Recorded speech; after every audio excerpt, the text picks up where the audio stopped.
നിനക്ക് നല്ല മുടി ഉണ്ടല്ലോ. ഇതൊക്കെ എങ്ങനെ പറ്റണു മോളെ? എല്ലാം കൂടെ ഇതൊന്നും പറ്റില്ല. എങ്ങനെ ഇതൊക്കെ വളർത്തിയെടുക്കണ്?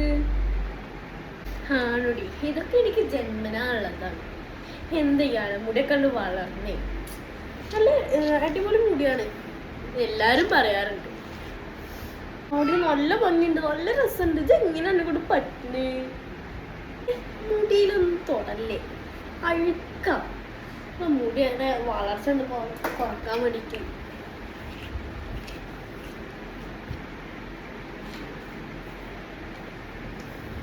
എന്ത് പാടാ ഇങ്ങനൊക്കെ ജാടുണ്ടാവും പാടോ? എന്താപ്പത്? ജാടൊന്നല്ല, ഇതൊന്നല്ല എന്റെ മുടി സത്യം പറഞ്ഞു കഴിഞ്ഞാൽ. പിന്നെ എന്റെ മുടി ഇപ്പൊ വലിയ പ്രിൻസസിന്റെ അത്ര നീളല്ലേ. എന്താടി എന്റെ മുടി ഇതൊന്നുമല്ല, ഇതിപ്പോ കെട്ടി വെച്ചോണ്ടാണ്. പരത്തിട്ട ഇത് വരെ ഉണ്ടാവും. നല്ല മുടി ഉണ്ട്, നല്ല മുടി ഉണ്ട്. നിങ്ങൾ ദിവസം കണ്ടോ? ഞങ്ങൾക്ക് അത്ര വിശ്വാസം കുറവാ. അപ്പൊ മോള് നാളെ എന്നാ വരുമ്പോ നിന്റെ ആ മുടി ഒന്ന് ഞങ്ങൾക്ക് കാണിച്ചായിട്ടോ, പരത്തിട്ട് വായിട്ടോ മകള്. ആ ഞാൻ നാളെ വരുമ്പോ ഇട്ടിട്ട് വരാം.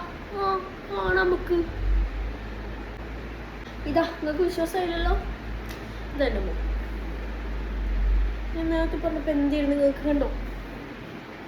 എന്റെ മുടി അത്യാവശ്യം നല്ല നീളമുണ്ട്. ഇതാ നിങ്ങൾക്ക് ഇതൊന്നുമില്ലല്ലോ. ഇതൊക്കെ എന്റെ കഴിവ മകളെ, എന്റെ കഴിവ്. ഒരാളൊന്നും മുടി ടീച്ചറിപ്പോ എത്ര വലിയ കാര്യം എന്നാണ്. പക്ഷെ ഇത് എങ്ങനെ മെയിൻറ്റെയിൻ ചെയ്യും? എന്താ ഇതിന്റെ ടിപ്പ്? എങ്ങനെ ഇപ്പൊ ഇത് ഉണ്ടാകുക? അതിന്റെ മുടി ഇങ്ങനെ ആക്കിയത് എൻ്റെ അമ്മന്റെ കൈയോട് ഉണ്ടാക്കുന്ന തൈലം നെയ്തിട്ടുള്ളതാണ് മോളെ. തൈലം എന്തോ സാധനമാണ്, താളി എന്തോ ആണ് ടീച്ചറിപ്പോ ഞാൻ വളർത്തിയെടുത്ത എൻ്റെ മുടിയാണ്.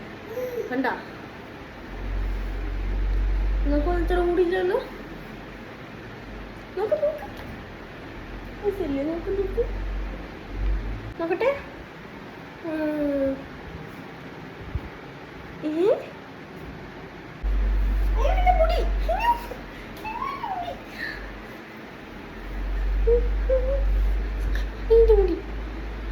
ഇതാണല്ലേ നിന്റെ താളി തേച്ചുണ്ടാക്കിയ മുടി. നല്ല ബലാണേ ഇപ്പൊ മുടിക്കൊക്കെ അല്ലേ. എന്നാലും എന്നെ എത്രയും പ്രതീക്ഷിച്ചില്ലേടി. വല്ലാത്തൊരു മുടിയായിപ്പോയി. നാളെ ഇങ്ങോട്ട് ഓട്. അത് പിന്നെ മാറി. പിന്നെ ഞാൻ പോട്ടെട്ടോ, സമയമായി.